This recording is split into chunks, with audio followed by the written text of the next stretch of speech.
ঢাকা বিশ্ববিদ্যালয়ের সহকারী প্রক্টর পদ থেকে শেহরিন আমিন ভূঁইয়া মোনামির পদত্যাগকে ঘিরে সামাজিক যোগাযোগ মাধ্যমে নানা আলোচনা চলছে।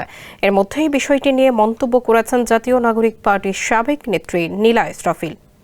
সোমবার নিজের ফেসবুক পোস্টে তিনি দাবি করেন, শেহরিন আমিন মোনামির পদত্যাগকে নিছক অভিমান বা আত্মত্যাগ হিসেবে দেখার সুযোগ নেই, বরং এটি ভবিষ্যতের বড় কোনো রাজনৈতিক বা প্রাতিষ্ঠানিক অবস্থানের জন্য পরিকল্পিত পদক্ষেপও হতে পারে। নীলা ইসরাফিল লিখেছেন, যারা শেহরিন আমিন মোনামির পদত্যাগকে অভিমান বলে ভাবছেন তারা হয়তো রাজনৈতিক অঙ্কটা এখনো ধরতে পারেননি। ক্ষমতার করিডোরে ছোট ছোট ত্যাগ খুব কমই নিছক ত্যাগ হয়, বেশিরভাগ সময় তা বড় প্রাপ্তির হিসেবে বিনিয়োগ।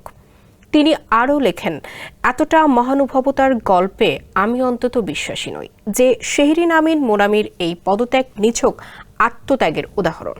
ক্ষমতার রাজনীতিতে পদ ছাড়াও অনেক সময় এক ধরনের বিনিয়োগ, আজ একটি চেয়ার ছেড়ে কাল আরও বড় চেয়ারের দিকে এগিয়ে যাওয়ার হিসেবে পদক্ষেপ। পোস্টে নীলা ইসরাফিল পদত্যাগকে নিখুঁত পরিকল্পনা বলেও উল্লেখ করেন। তার ভাষায় এক নিখুঁত মেটিকিউলাস প্ল্যান, নীরব পরিমিত কিন্তু লক্ষ্যভেদী। সময় বলে দেবে এই পদত্যাগ সমাপ্তি ছিল নাকি বড় কোনো প্রত্যাবর্তনের প্রস্তুতি।